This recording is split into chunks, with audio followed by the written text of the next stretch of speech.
নমস্কার বন্ধু অরিন্দম ইউটিউব চ্যানেলে আপনাদের প্রত্যেককে জানাই স্বাগত। আপনারা যারা নতুন আমার এই চ্যানেলটিকে দেখছেন তাদের উদ্দেশ্যে বলি, শ্রী অরবিন্দের জীবনীর অষ্টম পর্ব পর্যন্ত আমার এই ভিডিওর ডেসক্রিপশন বক্সের নিচে লিংক দেওয়া আছে। আপনারা 1 থেকে অষ্টম পর্ব পর্যন্ত ওই লিংক থেকে দেখে নিতে পারেন। এবং প্রত্যেককে বলছি যে আমার এই চ্যানেলটিকে লাইক করুন এবং সাবস্ক্রাইব করুন।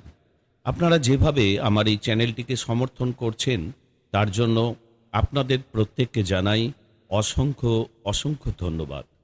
তো আজকে আমরা শ্রী অরবিন্দের জীবনীর নবম পর্ব নিয়ে আলোচনা করব। সারা ভারত তোলপাড় করে তুলল বন্দে মাতরম।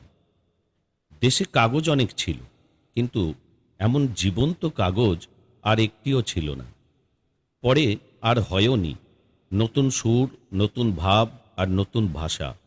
প্রতিদিনের ঘটনার পেছনে যে চিরদিনের কথা বাজে তাই ফুটে উঠতে লাগলো বিপিনচন্দ্র, অরবিন্দ ও শ্যামসুন্দরের লেখনীতে, অবিরাম অজস্র ধারায়।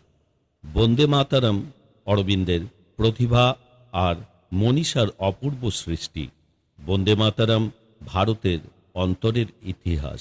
বন্দে মাতরম জাতীয়তার এক নবদর্শন। প্রতিদিনের মানুষকে তার প্রত্যক্ষ কর্মে উদ্বুদ্ধ করার সঙ্গে সঙ্গে তিনি তার চিরন্তন স্বধর্মের কথা নতুন করে সামনে তুলে ধরলেন। ভারতের স্বধর্মের ইতিহাস ব্যাখ্যা করার সঙ্গে সঙ্গে অরবিন্দ ভারতের তখনকার রাজনৈতিক কর্মের আদর্শকে প্রথম স্পষ্ট ভাষায় রূপ দিলেন। এক নতুন চেতনা সৃষ্টি করলেন অচেতন এই জাতির অন্তরে। এমন অসাধারণ ছিল তার লেখনী কৌশল যে বিদেশি শাসকবর্গ তাদের সমস্ত আইন নিয়ে শত চেষ্টা করেও অরবিন্দের রচনাকে আইনের আওতার মধ্যে আনতে পারেননি। এইভাবে বন্দে মাতরম প্রাণধন্বী জাতীয়তার ভিত্তি স্থাপন করেছিল সেদিন। এমনইভাবে নববীর্যের অনুভূতি বহ্নিধারায় ভারতবাসীকে তিনি শুদ্ধ ও উদ্বুদ্ধ করেছিলেন। এই দেশের আর কোনো সংবাদপত্রের ললাটে গৌরবের এমন জয়টিকা আঁকা নেই। স্বামী বিবেকানন্দ বাঙালিকে যে কথা বারবার বলতেন, সাহসী হওয়ার কথা, অরবিন্দও তার বন্দে মাতরম কাগজের ভেতর দিয়ে বাঙালি যুবকদের ঠিক সেই কথাই বললেন।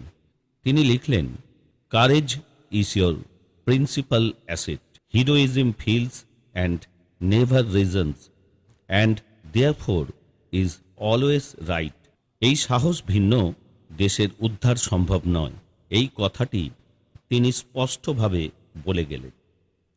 1907 সাল 9 মে বাংলা থেকে পাঞ্জাব পর্যন্ত বিপ্লবের লেলিহান শিখা বিস্তৃত হয়েছে। শঙ্কিত হয়ে শাসকবর্গ পাঞ্জাব কেশরী লালা রাজপথ রায়কে নির্বাসিত করলেন। কলকাতায় বন্দে মাতরম অফিসে অনেক রাতেই এই খবর এসে পৌঁছল। অরবিন্দ তখন কাজ শেষ করে বাসায় চলে গেছেন। টেলিগ্রাম নিয়ে লোক গেল তার কাছে। অরবিন্দ তখন গভীর নিদ্রায় মগ্ন। ঘুম ভাঙিয়ে সেই সংবাদ তাঁকে দেওয়া হলো। রুদ্ধ নিঃশ্বাসে সংবাদটি পড়লেন। অমনি যেন রুদ্রের তৃতীয় নয়ন জ্বলে উঠল। সেই অবস্থায় বিছানায় বসেই কাগজ পেন্সিল নিয়ে তিনি লিখলেন, বিক্ষোভ দেখাবার জন্য প্রতিবাদ সভা। তার দিন চলে গিয়েছে। চলে গিয়েছে শুধু মুখের কথা আর বক্তৃতার দিন। বিদেশি শাসকেরা চায় সংগ্রাম, আমরাও প্রস্তুত। পাঞ্জাবের সন্তান সিংহের সহোদর তোমরা। আজ যারা তোমাদের এমনিভাবে ধুলায় ঘুরিয়ে ফেলতে চায় তাদের স্পষ্টভাবে দেখিয়ে দাও, একজন লাজপত রায়কে তারা যেখান থেকে সরিয়ে নিয়েছে সেখানে 100 লাজপত রায় মাথা তুলে দাঁড়াবে। 100 গুণ তীব্র কণ্ঠে জাগিয়ে তোলো তোমাদের রণহুঙ্কার, জয় হিন্দুস্থান। অরবিন্দের এই জয় হিন্দুস্থান আমাদের কানে প্রতিধ্বনিত হল 38 বছর বাদে নেতাজি সুভাষচন্দ্রের জয় হিন্দ ধ্বনির ভেতর দিয়ে। ভারতের আকাশে পঞ্জীভূত মেঘের কোলে বিদ্যুৎ খেলে গেল সেই অগ্নিবর্ষী লেখায়। লেখনী তো নয়, যেন তলোয়ার, শাসকের হৃৎপিণ্ড যেন বিদ্ধ হয় তার শোণিত ফলক। কিছুদিন পরের কথা, বন্দে মাতরমের পৃষ্ঠায় অরবিন্দ লিখলেন আর একটা প্রবন্ধ, ভারতবর্ষের জন্যই ভারতবর্ষ। 1942 সালে মহাত্মা গান্ধীর ভারত ছাড়ো প্রস্তাবে কত বছর আগে অরবিন্দ এই কথা বলেছিলেন। এই প্রবন্ধটির জন্য রাজদ্রোহের অভিযোগ আনা হলো বন্দে মাতরম আর শ্রী অরবিন্দের বিরুদ্ধে। অরবিন্দ গ্রেপ্তার হলেন এবং সঙ্গে সঙ্গে তিনি জামিনে খালাসও পেলেন। তার গ্রেপ্তারের সংবাদ শুনে রবীন্দ্রনাথ অরবিন্দকে জাতির পক্ষ থেকে অভিনন্দিত করে কবিতা লিখলেন, শ্রী অরবিন্দ লহ নমস্কার। যথাসময়ে আদালতে বন্দে মাতরমের মামলা উঠল, কিন্তু পুলিশ প্রমাণ করতে পারল না যে অরবিন্দই এই কাগজের সম্পাদক। তখন সম্পাদক হিসাবে তার নাম প্রকাশিত হতো না, শুধু একদিন ভুল করে তার নামটি ছাপা হয়েছিল। নাম থাকত বিপিনচন্দ্র পালের।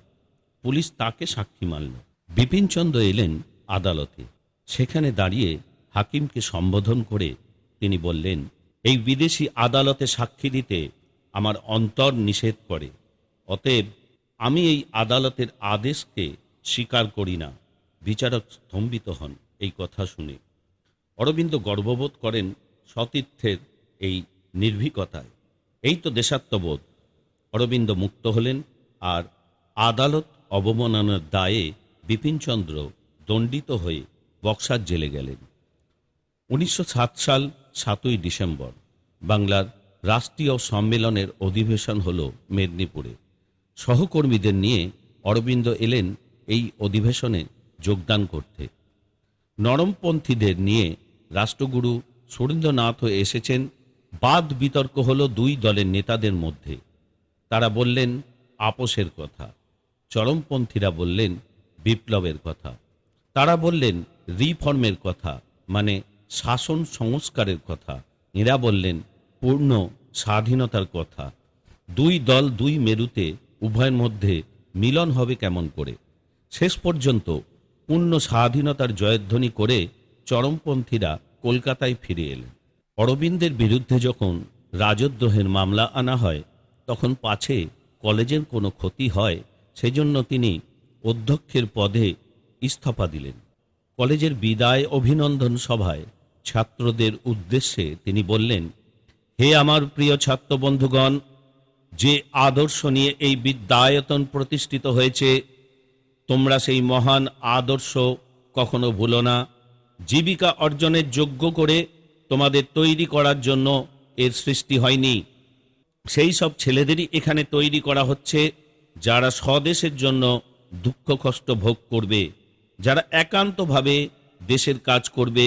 পৃথিবীর অন্যান্য জাতিসমূহের মধ্যে ভারতবর্ষ যাতে মাথা উঁচু করে দাঁড়াতে পারে, সেই কাজেই তোমরা নিজেদেরকে উৎসর্গ করবে।